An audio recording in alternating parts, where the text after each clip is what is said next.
네, 우리 성도님들 한 주간 동안 평안하셨습니까? 오늘 또 말씀의 희열에 우리 박규성 목사님, 우리 이준 전사님 함께 하십니다. 안녕하세요. 안녕하세요. 네, 안녕하십니까? 반갑습니다. 네.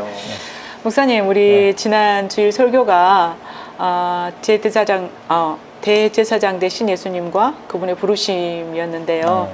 그것의 핵심은 대제사장의 조건이었습니다. 네.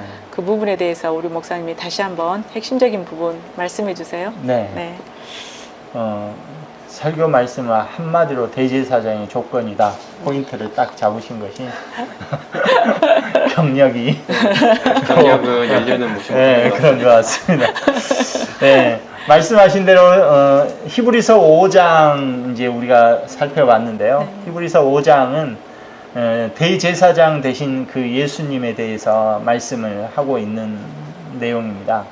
네, 그 히브리서 5장에서는 대제사장 되신 예수님을 이야기하는데 특별히 대제사장으로서 그 조건이 두 가지로 제시되고 있습니다. 히브리서 5장에서는. 네, 그 대제사장으로서 그 조건 첫 번째로는 사람이어야 한다라는 것이었습니다. 사람. 그러니까 어떤 영적인 존재가 아니라 사람으로 대제사장직을 감당하게 한다는 것이죠.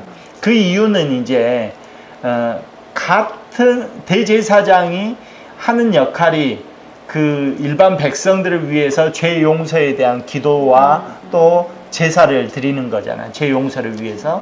그렇기 때문에 그 대제사장이 하는 역할이 그런 것이기 때문에 같은 사람이 그 역할을 감당했을 때에는 그 사람이 자기도 이 사람, 일반 사람이 저지른 그 죄나 이런 것들을 나도 언제든지 저 상황이면 그렇게 죄를 지을 수 있겠다 하는, 또는 나도 그런 죄인이다 하는 그런 마음으로 하나님 앞에서 신실하게 간절하게 죄 용서를 위해서 기도하고 간구하는 것이죠.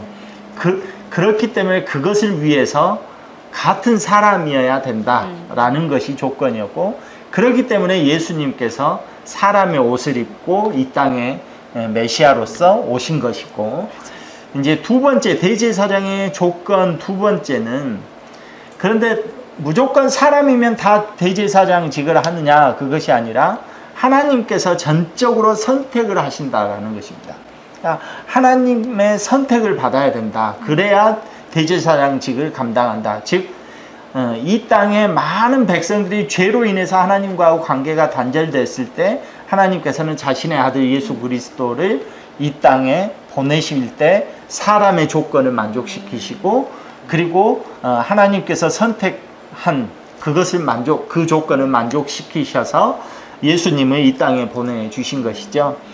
그래서 하나님의 전적인 선택을 받은 예수님을 통하여서 우리가 예수님의 그 중보와 십자가 사역을 통해서 우리가 구원을 받게 된 것이죠. 그러면서 이제 또 예수님께서는 그런 사역을 감당하시고 우리를 왕같은 제사장으로 이렇게 부르신 것이죠.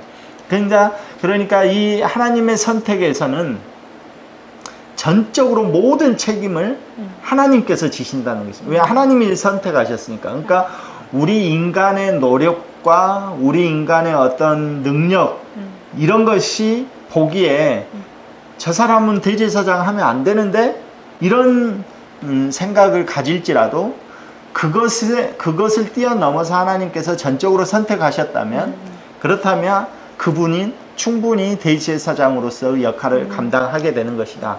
그리고 그 책임, 전혀 아닌 것 같은데 그 사람을 선택을 하셨다 하더라도 하나님께서는 그 선택에 대한 책임을 하나님께서 직접 지시고, 또 분명히 그거에 따른 계획과 목적이 있는 것이다 라고 이제 말씀 그 핵심을 이야기를 할 수가 있겠습니다.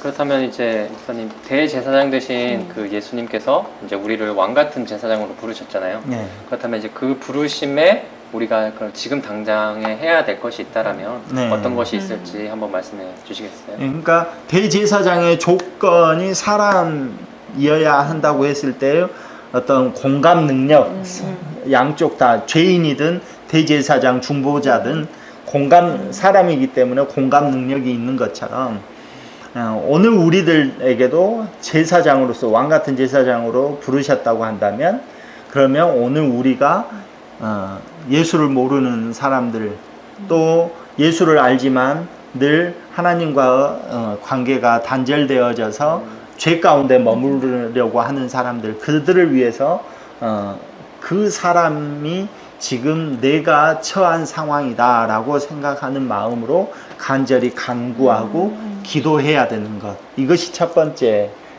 지금 해야 될 것이라고 말할 수 있고 두 번째는 이제 아직도 예수를 믿지 못해서 하나님과 관계가 회복되지 못한 많은 사람들이 있잖아요.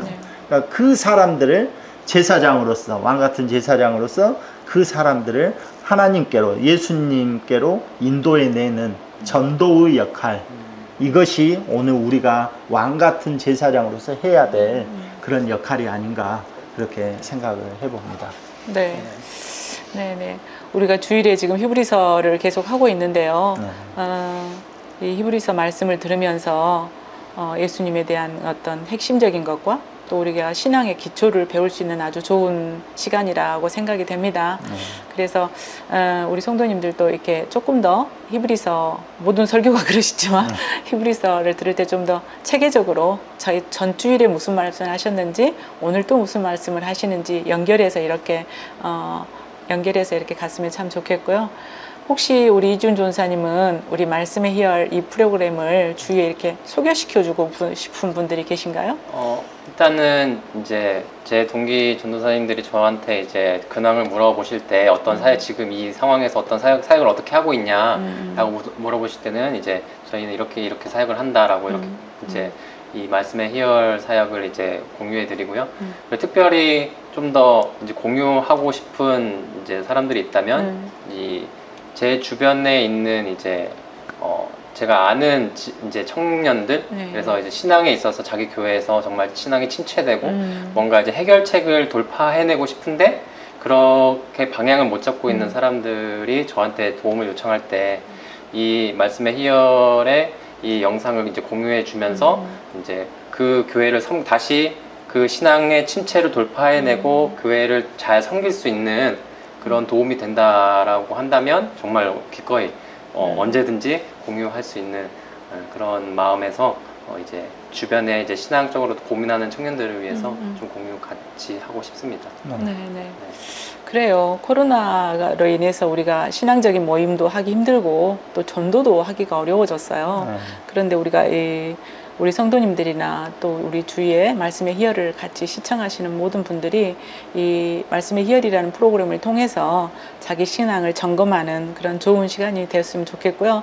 우리 성도님들 중에서도 이 프로그램을 전도하고 싶은데 내가 어떻게 복음을 전해야 될지 모르겠고 어떻게 교회를 오라고 초대해야 될지를 모르겠는 분들은 이 말씀의 희열을 소개시켜 줌으로 인해서 그분들이 이 말씀의 희열을 통해서 우리 예수님에 대해서 또 우리 신앙의 기초에 대해서 더 많이 이렇게 알릴 수 있는 그런 프로그램이 됐으면 참 좋겠고요. 전도하는데 활용해 주십시오.